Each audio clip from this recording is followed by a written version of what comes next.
ओम नमो भगवते वासुदेवाय। ओम नमो भगवते वासुदेवाय। ओम नमो भगवते वासुदेवाय।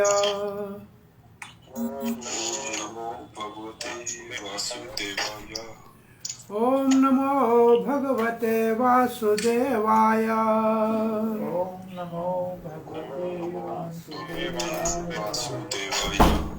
नारायणं नमस्कृत्यं नरं चैव नरोत्तमं देवीं सरस्वतीं व्यासं ततो जयमुदीरये।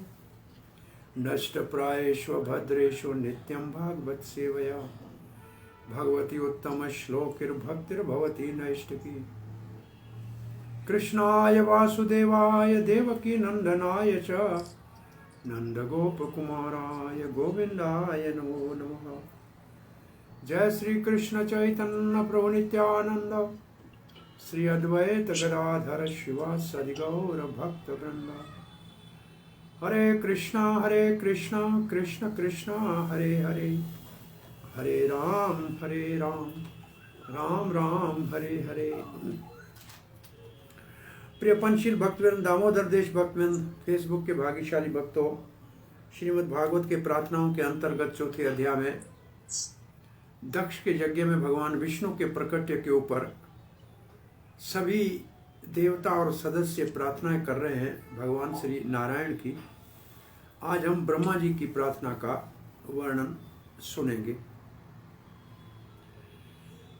तो सदस्यों की प्रार्थना के उपरांत ब्रह्मा जी कह रहे हैं, नएतत् स्वरूपम भवतोऽसौ पदार्थ भेदग्रही पुरुषो यावद् ईक्षेत् ज्ञानस्य चार्थस्य गुणस्य चाश्रयो माया मयाद व्यक्तिरक्तो मतस्त्वम्।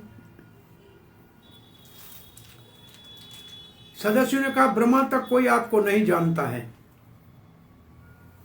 तो ब्रह्मा जी अब स्वयं कहना चाह रहे हैं, न एतत् स्वरूपम भवतो, आपका जो ये स्वरूप है जो हमारे सामने खड़े है अष्टभुजा धारण करके साक्षात भगवान विष्णु, असौ पदार्थ भेद ग्रही। पदार्थ भेद ग्रही का मतलब है, जब तक हम दुनिया में कोई चीजें देखते हैं तो किससे देखते हैं? आंख से देखते हैं, कान से सुनते हैं, अथवा मन से सोचते हैं या बुद्धि से निर्णय करते हैं। पुरुषो, जब तक व्यक्ति यावद, जब तक ईक्षते ज्ञान से, अपने ज्ञान से, ज्ञान सतोगुण की वृत्ति है तो भौतिक है। चार्थ गुणस्य, जब तक ये गुणों का प्रभाव है और इसी का आश्रय लिया हुआ है। ये सब किसके आश्रय में? ये तो आपके आश्रय में है। तो आपको इनसे कैसे समझा जा सकता है? औजार से कारीगर को कैसे समझा जा सकता है?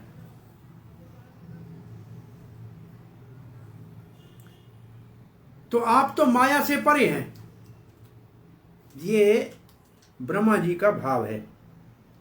तो हम ब्रह्मा जी की प्रार्थना में हम पढ़ते हैं श्रीधर स्वामी जी का भाव। ब्रह्मा जी कह रहे हैं,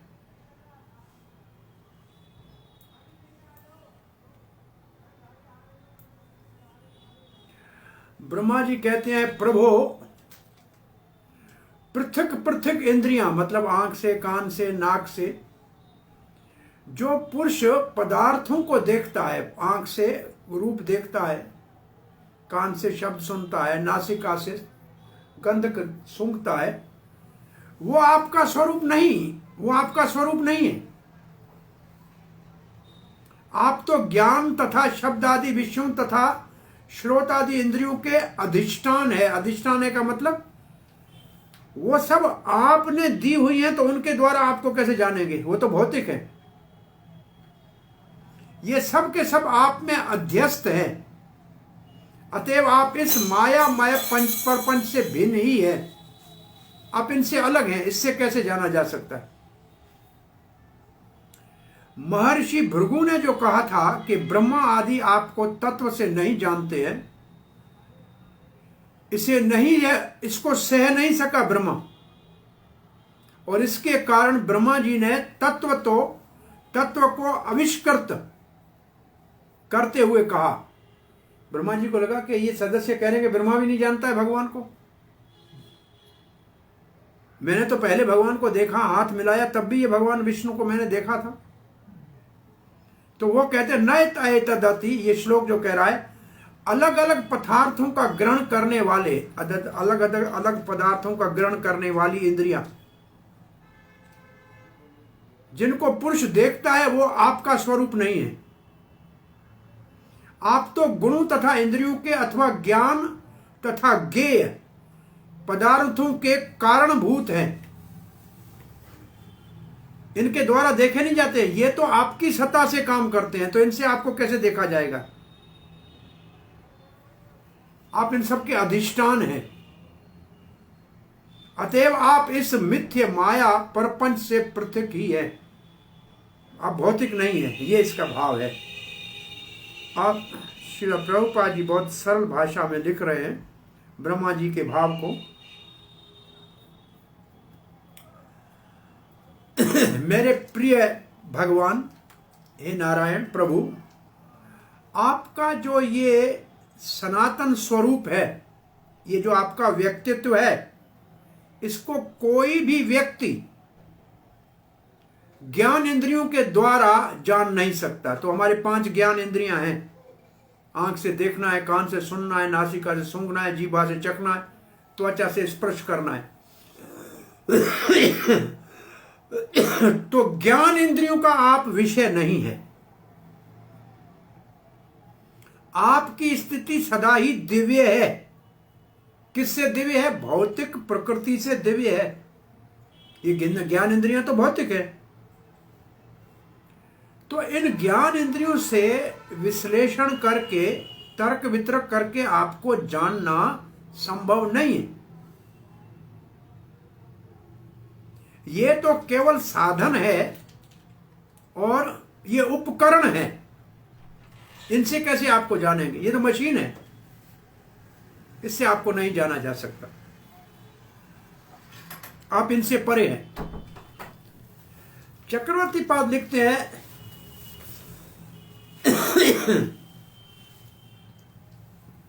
उनका भाव कुछ और है। वो कह रहे थे आप अभी हमारे आंखों के सामने हैं, हम आपको आंखों से देख ही तो रहे हैं।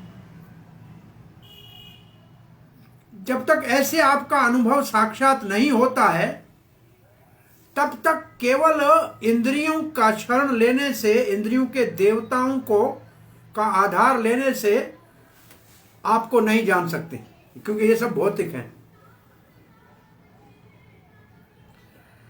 चक्रवर्ती पाद कहते हैं जब तक आपके रूप का दर्शन नहीं होता है,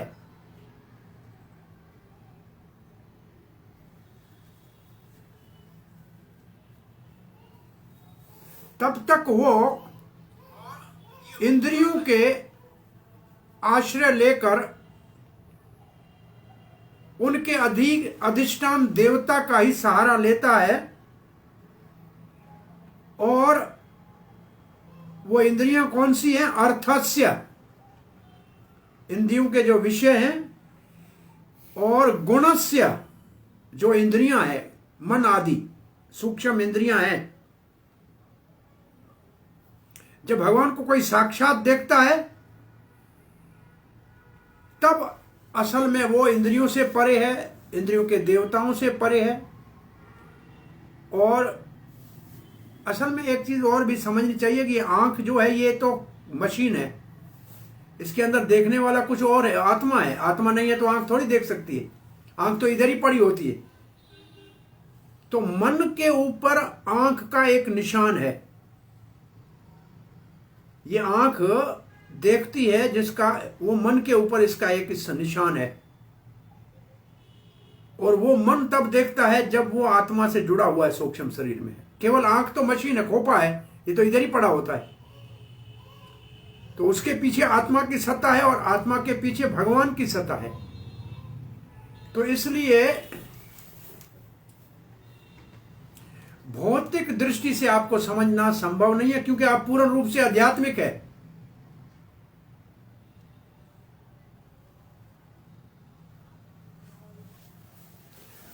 भौतिक इंद्रियों से आपके वास्तविक रूप का जो आध्यात्मिक है कोई भी अनुभव नहीं कर सकता है। चक्रवर्ती पाद कहते हैं ये भृगु जी ने जो कहा था ना, उसके उत्तर में ब्रह्मा जी ने कहा है, उनसे सहा नहीं गया। श्रील प्रभुपाद जी लिखते हैं भगवान का नाम गुण रूप लीला कहा जाता है, ये सारे के सारे भौतिक इंद्रियों से नहीं जाने जा सकते। इसका मतलब है ये हरे कृष्ण मंत्र भी हम जपते हैं, ये भौतिक इंद्रियों से इसका अनुभव नहीं हो सकता। ये साक्षात भगवान का स्वरूप है, ये प्रभु है नाम। ये जब कृपा करता है तब इसको समझ सकते हैं, हमारी इंद्रियों से नहीं समझ सकते। ये कहा जाता है कि भगवान के गुण रूप नाम लीला दिव्य है, ये भौतिक इंद्रियों से ग्रहण नहीं किए जा सकते। तो फिर जो ज्ञानी लोग तर्क वितर्क करके समझने का प्रयास करते हैं, दर्शन शास्त्र पढ़ के, ये सारा व्यर्थ है। उन्हीं का उसका परिणाम क्या निकलता है? वो कहते हैं ये नहीं है भगवान, ये नहीं है, ये नहीं है, नेति नेति नेति नेति, बस ऐसे ही करते हैं। क्या है वो पता नहीं है। तो जिन जिन इंद्रियों के द्वारा भगवान को जाना जाता है और जो इंद्रियों का विषय है वो सब भौतिक है, तो वहां से उससे आध्यात्मिकता का पता कैसे लगेगा? भगवान है अप्राकृत, प्रभुपाद जी लिखते हैं, प्रकृति से परे, अप्राकृत है, भौतिक प्रकृति से परे है। अब प्रभुपाद जी कहते हैं ये तो नहीं मानने वाले हैं निराकारवादी, निर्विशेषवादी। उनका जो स्वामी शंकर आचार्य है वो स्वयं कहता है नारायण परो अव्यक्ताद अंडम अव्यक्त संभवम। अव्यक्त जो इंद्रियों से परे, अव्यक्त के दो अर्थ हैं। एक अव्यक्त कहा जाता है प्रधान को, जो भौतिक प्रकृति जिससे निकलती है, उसको भी अव्यक्त कहते हैं, क्योंकि वो भगवान के उदर में ही होता है। उससे परे दूसरा अव्यक्त है भगवान का धाम और भगवान, जिसको इंद्रियों के द्वारा नहीं देखा जा सकता, इसलिए अव्यक्त कहते हैं। वो इसलिए अव्यक्त है कि वो भौतिक इंद्रियों से अनुभव नहीं किया जा सकता। तो वो जो भगवान अव्यक्त है, इंद्रियों से परे है, उनको हम भौतिक इंद्रियों के द्वारा नहीं देख सकते।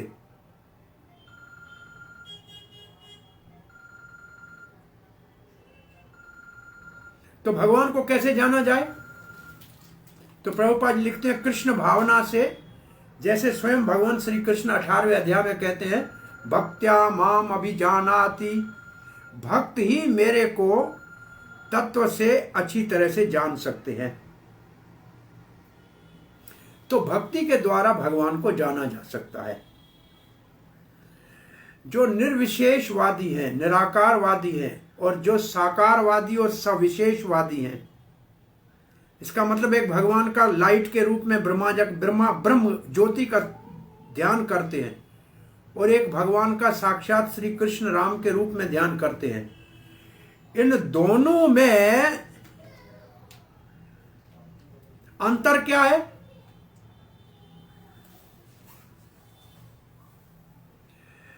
जो निराकार के उपासक हैं वो इंद्रियों के द्वारा समझने का प्रयास करते हैं, इसलिए वो तत्व तक नहीं पहुंच सकते। जबकि भगवान के भक्त है वो भगवान को प्रसन्न कर लेते हैं। कैसे? भगवान के प्रेममयी सेवा करके। तो भगवान स्वयं उनके सामने प्रकट हो जाते हैं। तो अब एक सिद्धांत समझना चाहिए, कोई अपने साधन से भगवान को नहीं समझ सकता। भगवान की सेवा करके प्रसन्न करेंगे तो भगवान अपनी इच्छा से प्रकट हो जाएंगे। जैसे उदाहरण दिया जाए, कोई कितना शक्तिशाली व्यक्ति हो, कहे कि अब रात को 12 बजे सूर्य उग जाए तो उगेगा क्या? किसी की ताकत से सूर्य रात को 12 बजे उग सकता है? नहीं। अपना समय होगा तो सुबह सूर्य उगेगा, अपने समय के ऊपर उगेगा। ऐसे कोई कहे कि मैं प्रयास करूंगा भगवान मेरे सामने प्रकट हो जाए, कोई भगवान हमारा नौकर थोड़ी है, हमारा आज्ञाकारी थोड़ी है। भगवान जिसके ऊपर प्रसन्न होते हैं उसके सामने प्रकट होते हैं। और भगवान किसके ऊपर प्रसन्न होते हैं, कोई पूछे तो? यस्य प्रसादा भगवत प्रसादो, जो गुरु को प्रसन्न करता है उससे भगवान प्रसन्न होते हैं। भक्तों को प्रसन्न करने से भगवान प्रसन्न होते हैं। तो भगवान प्रसन्न हो तो भगवान अपनी कृपा से, ये तो वेद का श्लोक है कि जिसको भगवान वर्ण करते हैं मतलब चुनते हैं, उसी को दर्शन देते हैं। कोई अपने प्रयास से बल से न बले, न प्रवचने, न प्रवचन से नहीं, न वेद अध्ययने, न वेद अध्ययन से नहीं, बले न बलराम जी की कृपा से भगवान जब प्रसन्न होते हैं तब प्रकट होते हैं। तो उसके लिए प्रभुपाद जी एक श्लोक देते, सेवानुमुखे जीवादौ स्वयं स्पृदे अध। जब इंद्रियों से सेवानुमुखे, सेवा उन्मुख, भगवान की ओर उन्मुख होकर जब सेवा करते हैं तो भगवान हृदय में अपने आप स्फुरित होते हैं या सामने आ जाते हैं। जीवा जीवा मतलब जबान से नाम जपना शुरू करें, आदव का मतलब और इंद्रियों से, स्वयं स्पर्धे अध, अपने आप प्रकट हो जाते हैं। फिर प्रभुपाद जी कहते हैं,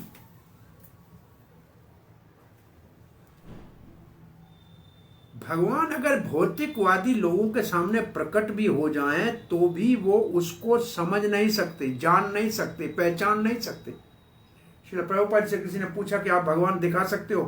प्रभुपाद ने कहा, मैं दिखाऊंगा, तुम मानोगे क्या? तुम विश्वास करोगे क्या?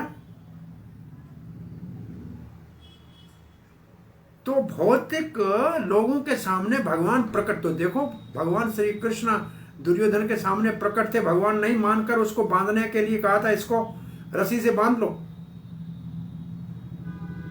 वो भगवान शिशुपाल के सामने खड़े थे तो उसकी निंदा कर रहा था। तो भगवान सामने भी आए तो भौतिक जिसकी दृष्टि है वो देख ही नहीं, पहचान ही नहीं सकता है कि ये भगवान है। इसलिए प्रभुपाद जी कहते हैं भगवत गीता में ऐसे लोगों को मूर्ख कहा गया है, मूढ़ कहा गया है। ये मूढ़ है, ये बदमाश हैं। वो समझते हैं कि भगवान हमारे जैसा सामान्य है। अवजानन्ति माम मानुषम तर्म आश्रिता मूढ़म, मूढ़ा, ये मूर्ख है, ऐसे समझते हैं। मेरी दिव्य शक्तियों का उनको कुछ पता नहीं है, मेरी कितनी अचिंत्य दिव्य शक्तियां हैं, उनको महत्व का पता नहीं है। इसलिए निर्विशेष निराकारवादी भगवान की अवहेलना करते हैं जब भगवान अवतार लेते हैं, कृष्ण, राम आदि। परंतु भगवान के भक्त उनकी प्रेममयी सेवा करते हैं, उनको समझ जाते हैं, भगवान को पहचान लेते हैं। भगवत गीता के 10वें अध्याय में अर्जुन भी कहता है कि भगवान आपको ऐसे जानना सबके लिए संभव नहीं है। मैं समझता हूं कि पुरुषम परमम दिव्यम, आप परम पुरुष है। मैं नहीं कहता हूं, देविल, असीत, व्यास शब्द मुनि कहते हैं, परंतु सामान्य लोग आपको जान नहीं सकते। तो ब्रह्मा जी की इस प्रार्थना का भाव यह है कि भौतिक इंद्रियों के द्वारा भगवान को समझना संभव नहीं है, और केवल ज्ञान ही भगवान को समझने के लिए अपने आप में परिपूर्ण नहीं है, क्योंकि सात्विक वृत्ति है और भगवान तीनों गुणों से परे है। तो भगवान को वही समझ सकता है जो तीनों गुणों से ऊपर उठ जाए, और तीनों गुणों से ऊपर उठने के लिए जिस चीज की जरूरत है वो है भक्ति। तो भगवान को जानने का एक ही साधन है भक्ति। अब इंद्र जी प्रार्थना कर रहे हैं। इंद्रवाच, इंद्र क्या कह रहा है? इदम अप्यच्युत विश्व भावनम वपुआनंद करम मनोदृशम सुरद्वेट्टः क्षपण ही उदायु आयुध उद आयुधै भुज दंडई उपन्नम अष्टभी। इंद्र तो जो भगवान के सामने भगवान दिख रहा है ना, भुज दंडई, आपके जो ये भुज दंड है और इसके अंदर आपने उठा रखे हैं अस्त्र शस्त्र 16 अष्ट 8 भुजाओं में आप सुर विविध जो देवताओं के दुश्मन है, जो असुर है, क्षिपंती, उनको नाश करने के लिए, भगाने के लिए आप प्रकट आए हैं। इसलिए आपका ये वपु आनंद कर है। आनंद कर कहते वैसे चंद्रमा को, शीतल है आपका ये रूप, बहुत सिपर मनोदृश्यम, ये जिसको देखने में आता है उसका मन प्रसन्न हो जाता है। इदम अपि अच्युत, हे अच्युत, हे विश्व भावना, आप सारे विश्व के कल्याण करने के लिए आए हैं। तो इंद्र का भाव, इंद्र के भाव का वर्णन ऐसे किया गया है।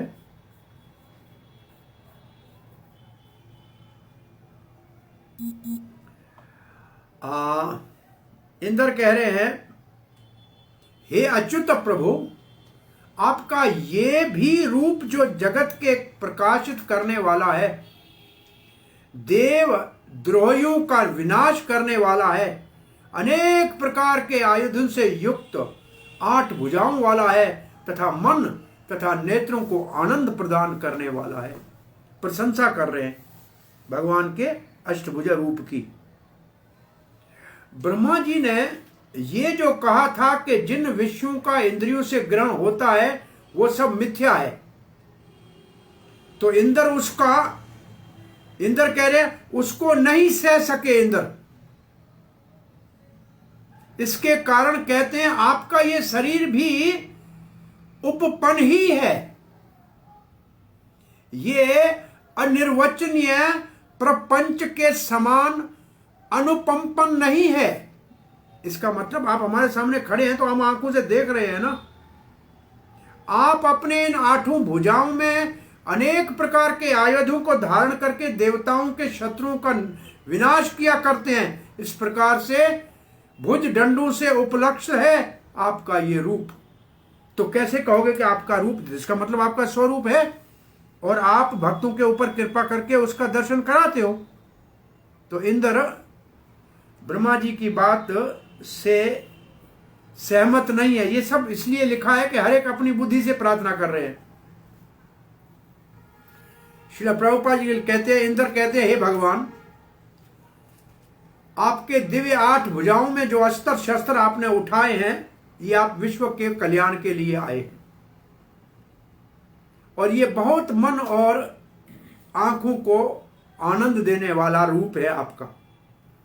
ऐसे सुंदर रूप में भगवान आप प्रकट होकर देवताओं के शत्रुओं का विनाश करते हैं जो भक्तों से ईर्ष्या करते हैं। चक्रवर्ती कहते हैं, भगवान ये आपका जो रूप है जिसमें 8 भुजाएं हैं, जिसमें 8 अस्त्र उठाए हुए हैं, ये शस्त्र उठाए, अस्त्र को नहीं, शस्त्र। अस्त्र होते हैं हथियार, शस्त्र होते हैं मंत्रों से चलने वाले हथियार, उसको कहते हैं अस्त्र। ब्रह्मास्त्र है और ये गदा आदि शस्त्र हैं। तो आप ये क्यों अस्त्र उठा के आते हैं, शस्त्र क्यों उठा के आते हैं? ये असुरों का विनाश करने के लिए, विश्व का कल्याण करने के लिए। और आपको देखा जा सकता है इंद्रियों के द्वारा, मन के द्वारा। तो मन और आंखों को तो आनंद दे रहे हैं, तो कैसे कहोगे मन और आंखों से आप नहीं देखे जा सकते हो? ब्रह्मा जी ने कहा आप नहीं देखे जा सकते हो।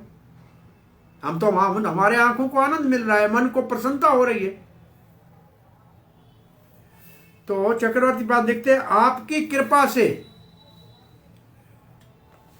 आप इस जगत को धन्य कर देते हैं, 8 भुजाओं से असुरों का संहार करते हैं। हम अपने भौतिक इंद्रियों से आपकी कृपा के कारण आनंद की अनुभूति कर रहे हैं।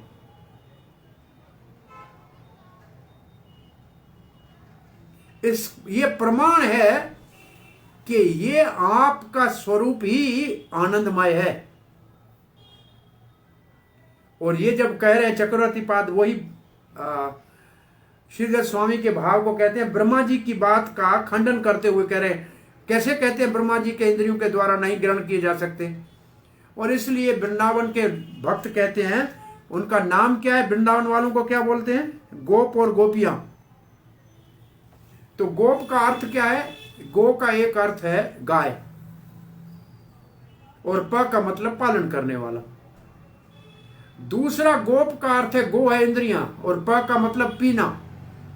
जो अपने इंद्रियों से कृष्ण के मधुर रस का पान करते हैं, आंखों से रूप का, कान से मधुर वाणी का, बांसुरी का, जीभा से भगवान के सुंदर प्रसाद का, अधरा अमृत का, और स्पर्श का, और सुगंध भगवान से सौरभ निकलती है। तो ये तो सब इंद्रियों से भगवान को पी रहे गोप और गोपियां।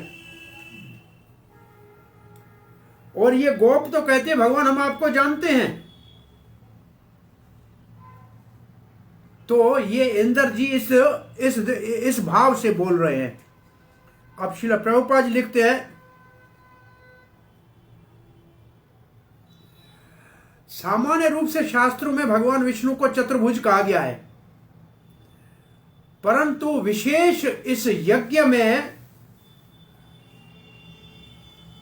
भगवान विष्णु 8 भुजाओं से पधारे हैं। तो राजा इंद्र क्या कह रहे हैं? आपके चतुर्भुज विष्णु रूप को तो दर्शन होता है, परंतु ये 8 भुजाओं वाला जो आपका अब रूप है वो भी इतना ही सच्चा और वास्तव है जैसे 4 भुजाओं वाला है। तो ब्रह्मा जी ने कहा कि आपके इस दिव्य रूप को इंद्रियों के द्वारा अनुभव नहीं किया जा सकता है। तो हम तो इसका उत्तर ये दे रहे हैं ब्रह्मा जी की बात का कि इंद्र कह रहा है, राजा भगवान का भले रूप दिव्य है, भले वो भौतिक इंद्रियों से नहीं देखा जा सकता, परंतु उनके कार्यों को और उनके दिव्य रूप को समझा जा सकता है, क्योंकि भगवान सबसे विलक्षण है। कोई व्यक्ति 8 भुजाओं वाला नहीं होता है, कोई व्यक्ति 4 भुजाओं वाला नहीं होता है, सबसे अलग तो है।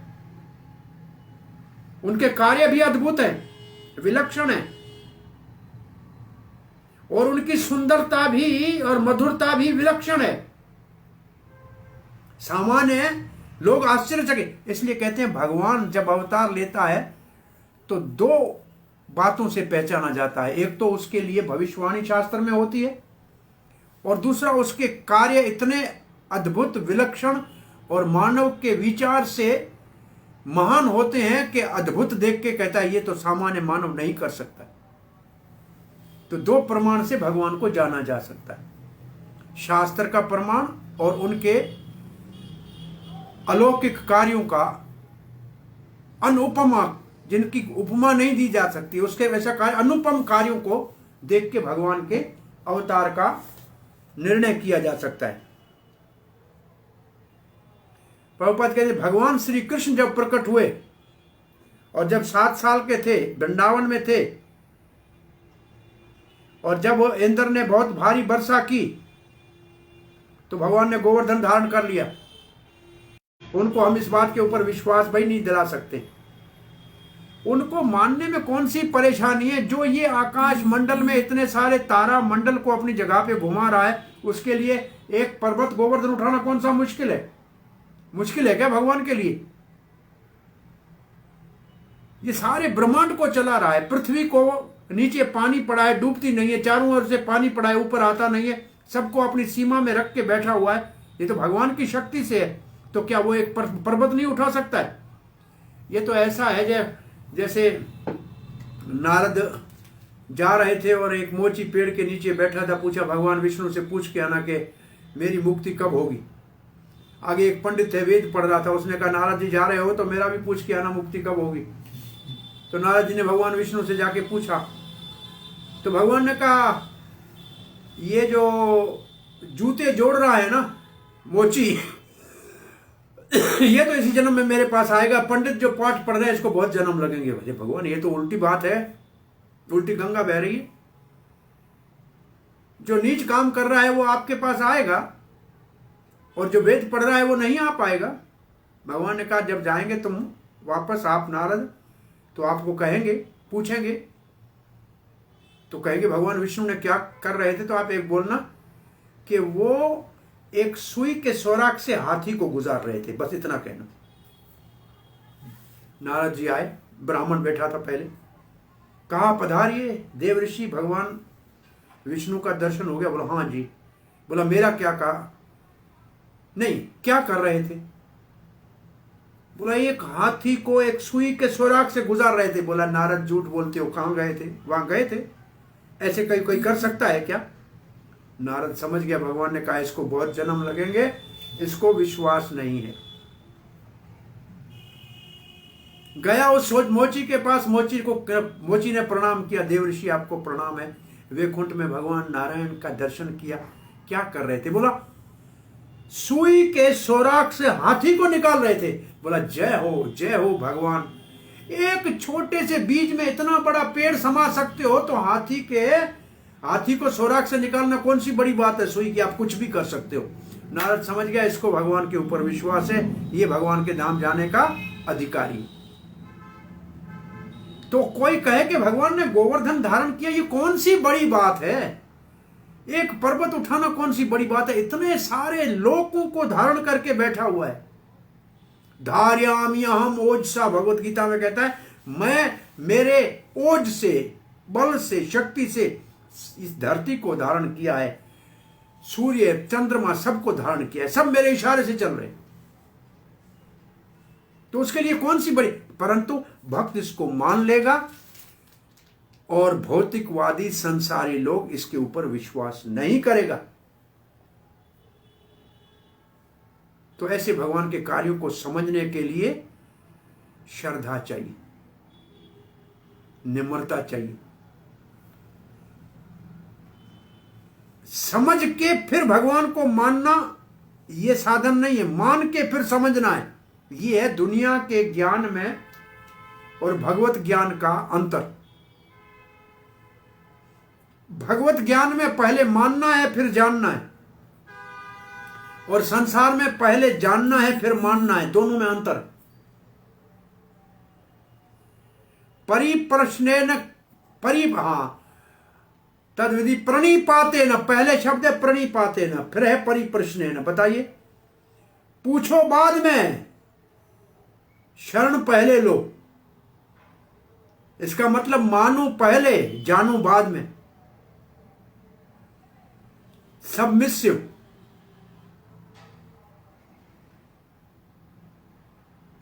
सबमिसिवनेस जो शब्द है, प्रणिपाते का अर्थ है सबमिसिवनेस। पूछो पहले नहीं।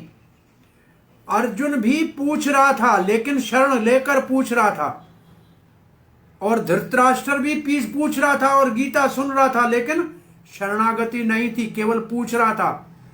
तो परिणाम क्या, अर्जुन को तो गीता के ज्ञान से भगवान की भक्ति प्राप्त हुई और सफलता मिली, और धृतराष्ट्र को शरणागति के बिना पूरी गीता सुनने के बाद कोई परिवर्तन नहीं हुआ।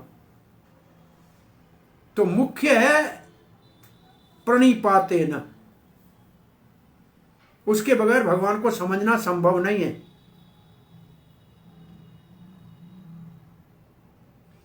अब प्रभुपाद जी कहते हैं ऐसे भगवान के अद्भुत कार्य सामान्य व्यक्ति को भी प्रभावित करते हैं, वो भी मानने के लिए कायल हो जाता है, मानने के लिए तैयार हो जाता है।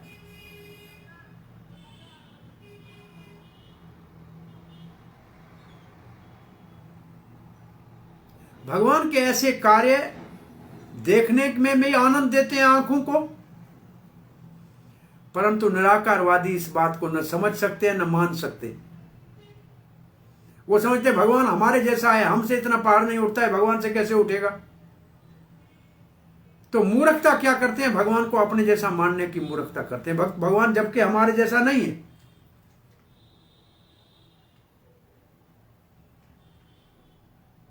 सामान्य लोग धरती और कोई पहाड़ नहीं उठा सकता है, तो भगवान कैसे उठा सकेगा।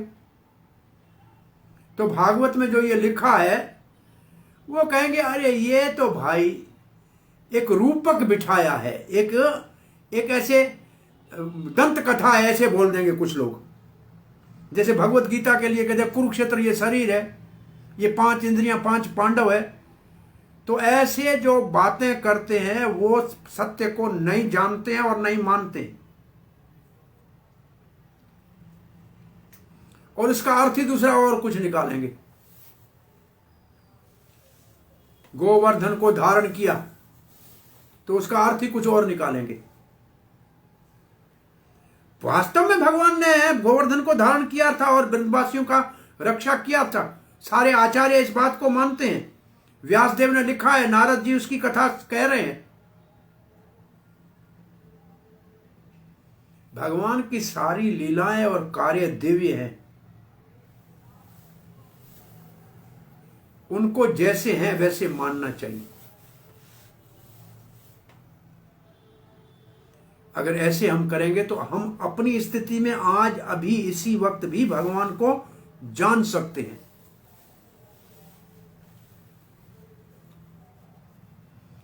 और यहां देखिए इंद्र कह रहा है और ये बात को पुष्टि कर रहा है कि भगवान अष्टभुजाओं के साथ आप हम देवताओं की रक्षा करने के लिए और असुरों के विनाश के लिए और विश्व के कल्याण के लिए आंखों का उत्सव बन के आए हैं। मन हमारा प्रसन्न हो गया है। तो इंद्र ने देख के भगवान को आंखों से ही देखा। इंद्र भी तो देवता है, तो भौतिक शरीर है उसका। तो इंद्र ने ब्रह्मा जी की बात का खंडन किया। ये बहुत आश्चर्य लगता है। इसलिए पहले कहा है हर एक अपनी बुद्धि के अनुसार प्रार्थना कर रहा है, और एक एक श्लोक की प्रार्थना है। इसलिए कभी उदाहरण देते हैं कि 5-6 अंधे हों और एक हाथी देखे और उसके विषय में सबको बताना शुरू करें। तो पहला आए, आगे से हाथी की सूंड को देखे, ओ ये तो पेड़ की डाली लग रही है। दूसरा आए, पांव को पकड़ के, अरे ये तो बड़ा पिल्लर है, कोई खंभा है। तीसरा आके पेट पे हाथ घुमाए, अरे ये तो कोई दीवार है। चौथा कान को छू के कहता है ये तो पंखा है। पांचवा पूंछ को पकड़ के बैठा है ये तो रस्सी है। पांचों जो कह रहे हैं वो अपने आप में सत्य है, झूठ नहीं है। सूंड डाली जैसी है, पांव पिल्लर जैसा है, कान पंखे जैसा है, पेट दीवार जैसा है, पूंछ रस्सी जैसी है। ये तो सत्य है, परंतु ये हाथी तो नहीं है।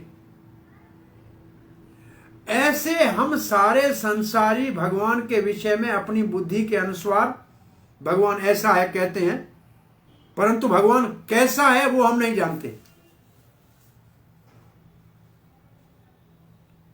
और ये प्रभुपाद जी ने उत्तर देते हुए एक बार कहा था अपने शिष्यों को, कृष्ण और बलराम में कोई अंतर नहीं है। कोई अंतर है क्या कृष्ण और बलराम में? बोले नहीं, चैतन्य चरितमृत में लिखा है एक सांवला है एक गोरा है। तो एक तो ये बात सन्यासी कह रहा था, और एक माता जी कह रही थी नहीं कृष्ण और बलराम में अंतर है। कृष्ण बलराम में अंतर है कि नहीं है? बोले नहीं है, चैतन्य चरितमृत लिखते एक गोरा है एक सांवला है, दोनों में तत्व का अंतर नहीं है। परंतु जमुना माता जी कह रही है नहीं अंतर है। क्या अंतर है? कृष्ण राधा के साथ रासलीला कर सकता है, बलराम तो नहीं कर सकता। बहुत बड़ा विवाद हो गया। तो माल कृष्ण महाराज सुनते हुए चले गए।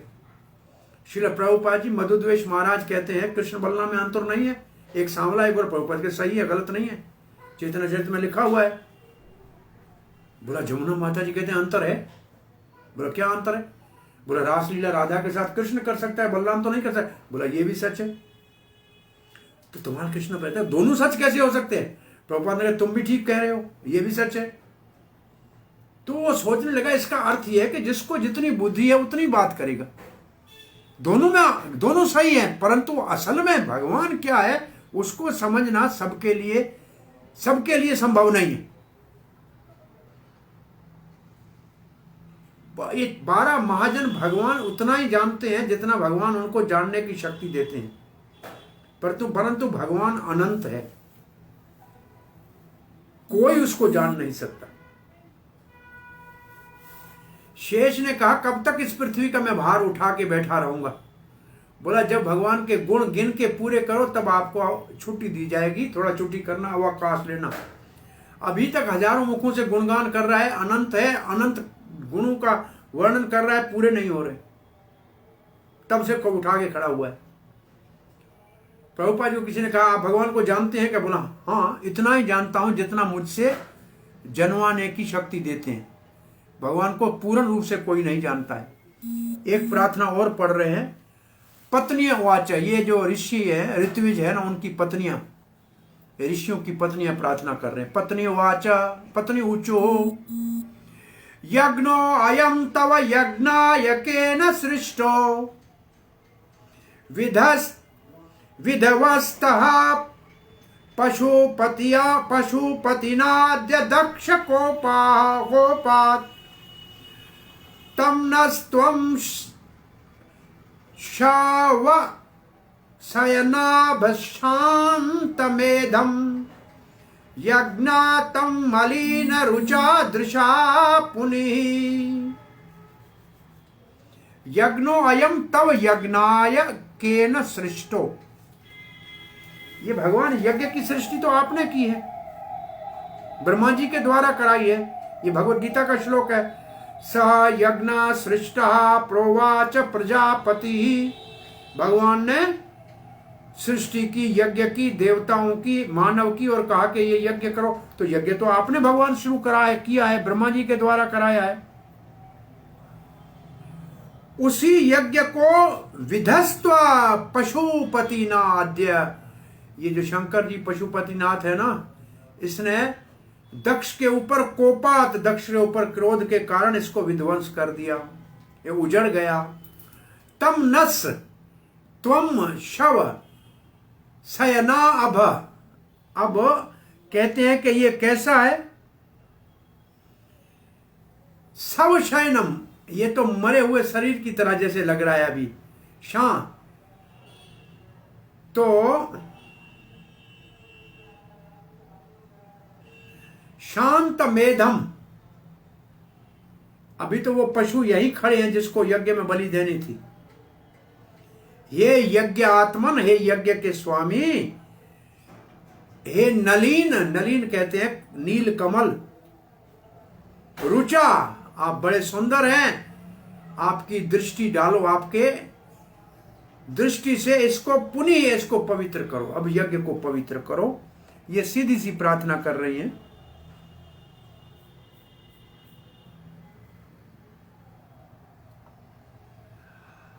पत्नियां उच्च, पत्नियां क्या कह रही हैं?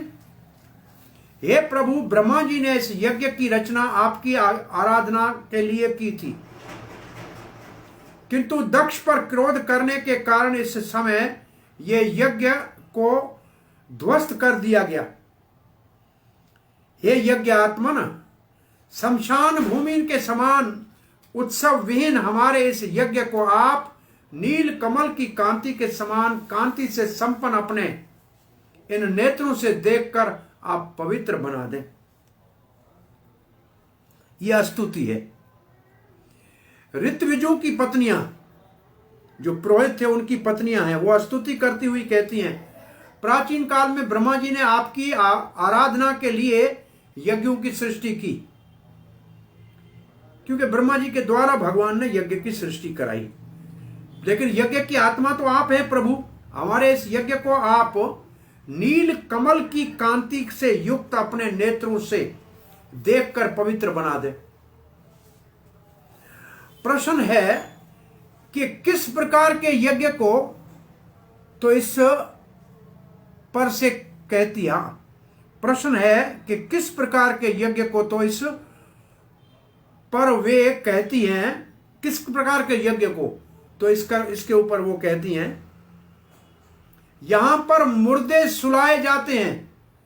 उस शमशान भूमि के समान उत्सव रहित होने के कारण प्रतीत होने वाले इस यज्ञ स्थल को यहां पर मेघ शब्द, मेघ शब्द के द्वारा पशु हिंसा आदि उत्सवों को कहा गया है। मेध शब्द है इसमें, मेध का मतलब जिसमें पशु की बलि दी जाए, अथवा शव शब्द जल का वाचक है। उस जल में शयन करने वाले हे पद्मनाभ।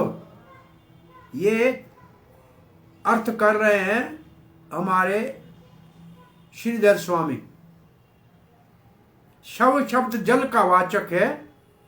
उस जल में शयन करने वाले पद्मनाभ भगवान। ये शव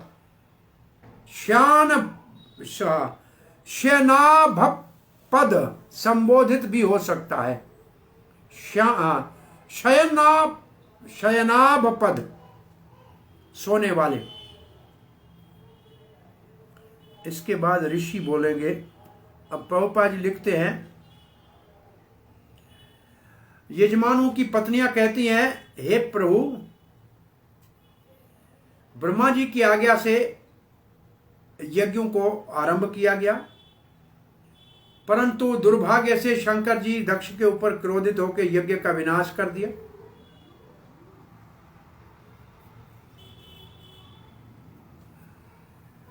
और उसके कारण जो पशुओं की बलि देनी थी वो मारे गए।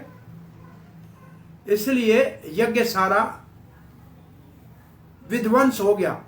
अब आप कृपा करके अपने कमल नैनों से इस यज्ञ को पवित्र कीजिए और फिर हम यज्ञ कर सकें।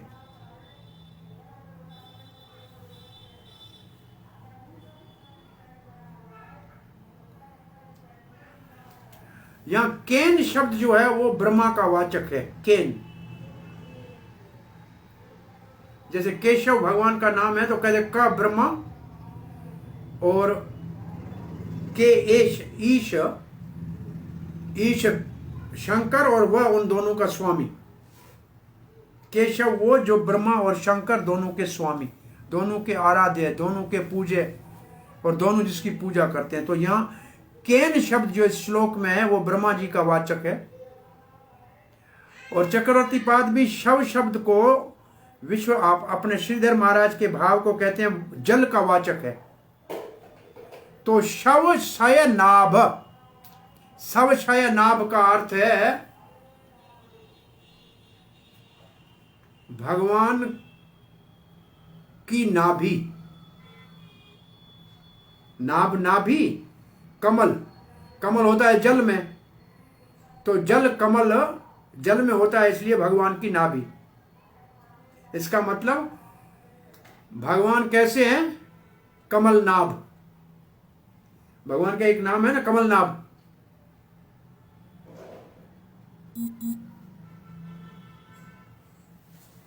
अब इस यज्ञ को आप पवित्र कीजिए।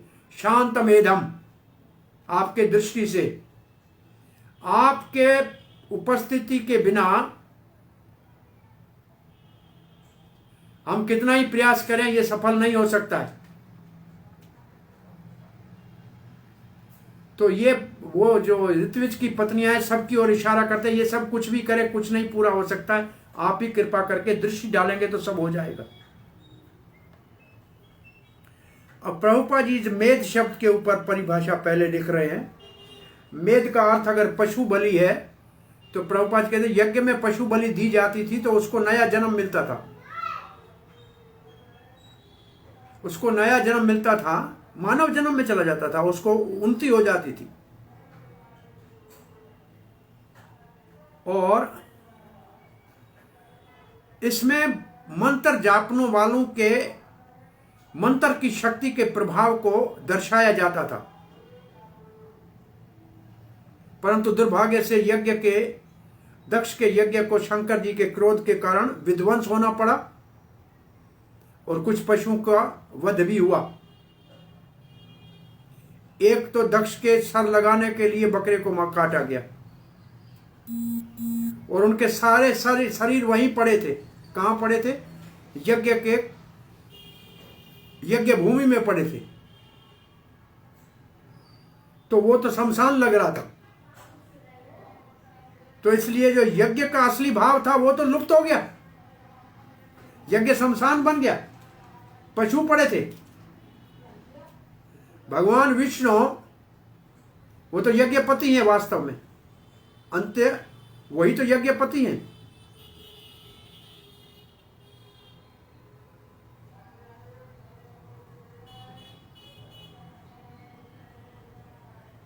इसलिए ऋत्विजों की पत्नियां, पुरोहितों की पत्नियां प्रार्थना कर रही हैं कि आप अपनी कृपा दृष्टि यज्ञ के ऊपर डालिए, और ये आपकी अहितु की कृपा ही इस यज्ञ को पूर्ण करेगी, तब ये यज्ञ पूरा होगा। इसका भाव प्रभुपाद जी ये कहते हैं, ये है इसका भाव, ये है प्रभुपाद जी कहते हैं कि पशु की बलि देने की आवश्यकता नहीं है, आपकी दृष्टि मात्र से सब कुछ हो जाएगा।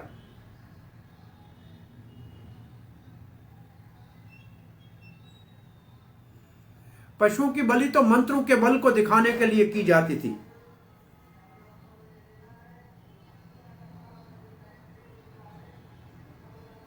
उनको तो पहले ही शंकर जी के सर को लगाने के लिए बकरे की बलि हो चुकी है। अब पशु की बलि की आवश्यकता नहीं है। अब ये वातावरण ऐसा है, बस आप कृपा दृष्टि डालें और यज्ञ कुंड को पवित्र करें और यज्ञ पूरा हो जाए। इसके बाद ऋषियों की प्रार्थना है, इसका भाग कल पढ़ेंगे। ऋषि ऊचो अन्विनितं ते भगवन् विचेष्टितं, यदात्मना चरसि कर्म ना जयसे, विभूतये यता उपसेदु ईश्वरीं, न मन्यते स्वयं अनुवर्ततिं भवान्। तो अब मंगलवार को इनका पुनः शुरू करेंगे ऋषियों की प्रार्थना से। यहाँ वाणी को विराम देते हैं। ये कुछ टेक्निकल प्रार्थनाएं हैं, अब जो हैं उनको सुन लें, ऋषि क्या कह रहे हैं ये 2 शब्द सुन लें, फिर आगे बढ़ते, फिर कथा को विराम देते हैं। कोई आपकी अनुभूति है तो बता दीजिए आज की। ऋषि क्या कह रहे हैं? हे भगवान, आपकी लीलाएं विचित्र हैं, क्योंकि स्वयं आप कर्मों को तो करते हैं, किंतु उन सबों से आप निर्लेप बने रहते हैं। दूसरे लोग वैभव को प्राप्त करने के लिए जिस लक्ष्मी की शरणागति करते हैं, वे लक्ष्मी जी स्वयं आपकी सेवा में लगी रहती है, फिर भी आप उनकी बहुत अधिक सम्मान नहीं करते, अपितु उनसे नैस्पर्शी बने रहते हैं। ये ऋषि भगवान की वैराग्य का वर्णन कर रहे हैं। तो इसका भावार्थ अगली बार पढ़ेंगे मंगलवार को। अब आपका कोई प्रश्न जिज्ञासा है तो पूछिए, या आज की अनुभूति क्या है बताइए। हरे कृष्ण। जी एक चीज समझनी है। हाँ जी।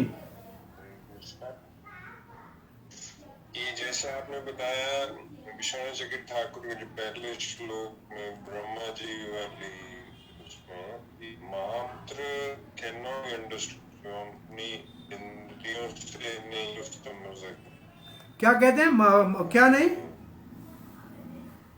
साधना और शिव, आपने बताया था ना कि महामंत्र भी जो हरे कृष्ण महामंत्र है, इसको भी हम अपनी भौतिक इंद्रियों से नहीं समझ सकते वैसे ना, असल में तो ये दिव्य है। साधना से सेवा, असल में वो इसीलिए कहते हैं ये साधना हम करते हैं भौतिक इंद्रियों से, परंतु इसका लक्ष्य है असली जो भाव है उसको प्रकट करना। इसलिए उदाहरण देते हैं रूप गोस्वामी कि जब यज्ञ करते हैं तो यज्ञ से पहले कुछ कार्य होते हैं, उसको भी यज्ञ में ही गिना जाता है, जबकि वो यज्ञ का काम नहीं है। जैसे यज्ञ के कुंड बनाना है या सफाई करनी है तो या झंडे पताका लगाने हैं, वो यज्ञ नहीं है, परंतु वो यज्ञ में गिने जाता है। ऐसे भौतिक इंद्रियों के द्वारा साधन आध्यात्मिक भगवान को नहीं समझ सकता है, परंतु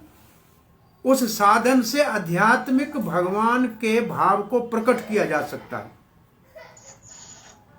ठीक है, वो पॉइंट क्लियर है। मैं ये पूछना चाह रहा हूँ, हाँ जी, जो इंद्र वाला जो आता है उसके अंदर प्रभुपाद जी एंड में कह रहे हैं कि everything about the Lord, his activities, pastimes and uncommon features should be accepted as is, and in this way even our present conditions we can understand the Lord। मतलब हम तत्व से समझ सकते हैं उसको। अगर हम उसको वास्तव में जैसे लिखा है ऐसे मान लें, मैंने आपको कहा जो दो बातें पहले मान लें तो फिर जान जाएंगे। जी जी जी। तो मानना पहले है। यही विचित्रता है कि हम मानते नहीं, हम पहले जानने का प्रयास करते हैं और जाना नहीं जा सकता है। जैसे लिखा है ऐसे मान लेंगे तो भगवान कृपा करके वैसे हमको दिखा देंगे। हाँ, तो इसको हम ऐसे भी समझ सकते हैं कि जो डिवोटीज हैं या प्रैक्टिसिंग डिवोटीज हैं वो भगवान की लीलाओं को एज इट इज एक्सेप्ट कर रहे हैं as compare to non devotees जो उसको नहीं लेते हैं। तो ये मतलब उस कॉन्टेक्स्ट में वैसे है। और श्रद्धा और विश्वास है तो ये सब कुछ अनुभूति हो सकती है, ये प्रभुपाद जी का कहना है। जी जी जी और श्रद्धा नहीं है तो ये सब झूठ है, तब क्या करोगे? जी। तो जैसे प्रभुपाद जी कहते हैं लोग इसको मूर्ति करके देखते हैं और हम इसको साक्षात भगवान करके देखते हैं। जो ठाकुर जी मंदिर में खड़े हैं, जो उत्तम कोटि का पहला भागवत है वो उसको तो साक्षात भगवान मानता है, और नया भक्त है उसको अभी तक मूर्ति ही मानता है। तो ये उनके अपनी श्रद्धा के ऊपर है, और तीनों भक्तों का विभाजन भी श्रद्धा के ऊपर है।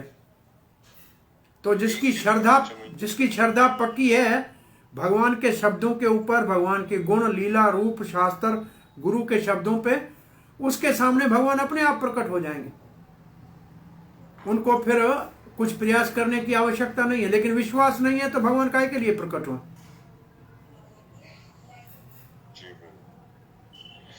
जी एक चीज और समझनी है कि जैसे हम लोग शिक्षा अष्टकम में बोलते हैं नाम नामकारी बहुधा निज सर्व शक्ति, तो भगवान के नाम में शक्ति पूरी दी हुई है। तो इसीलिए जब हम महामंत्र का उच्चारण कोई भी इनिशियल स्टेजेस में नियोफाइट करता है तो उसकी प्यूरिफिकेशन जल्दी हो जाती है।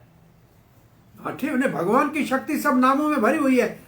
वो शक्ति तो अपना पूर्ण काम करती है, परंतु हमारे ऊपर कितना मैल है उतना टाइम लगेगा। जी जी। जितना मैल ज्यादा है उतना टाइम ज्यादा लगेगा, मैल कम है तो टाइम कम लगेगा।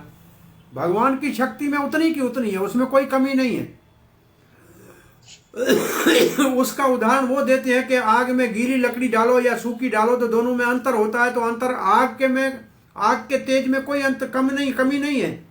लकड़ी के गीलापन और सूखापन की वजह से जलेगी या नहीं जलेगी। तो भगवत नाम शक्तिशाली है, लेकिन हमारे अंदर भौतिक कितना प्रभाव है उतना ही कम प्रभाव है तो आध्यात्मिक ज्यादा प्रभाव दिखाएगा, भौतिक ज्यादा प्रभाव है तो आध्यात्मिक प्रभाव कम दिखेगा।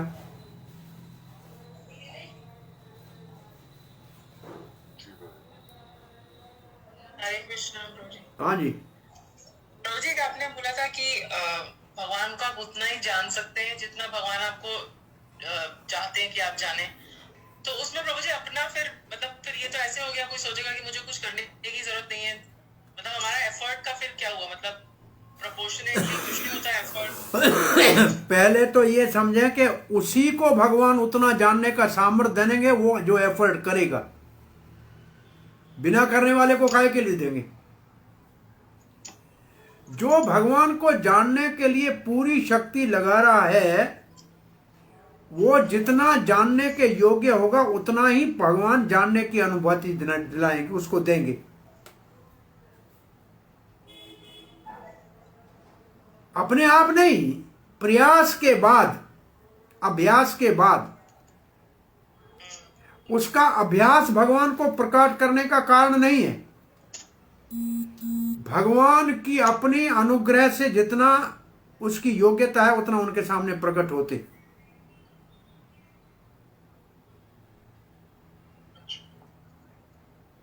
अभ्यास तो करना ही, अपने आप नहीं होगा। ठीक है, थैंक यू। हरे कृष्णा।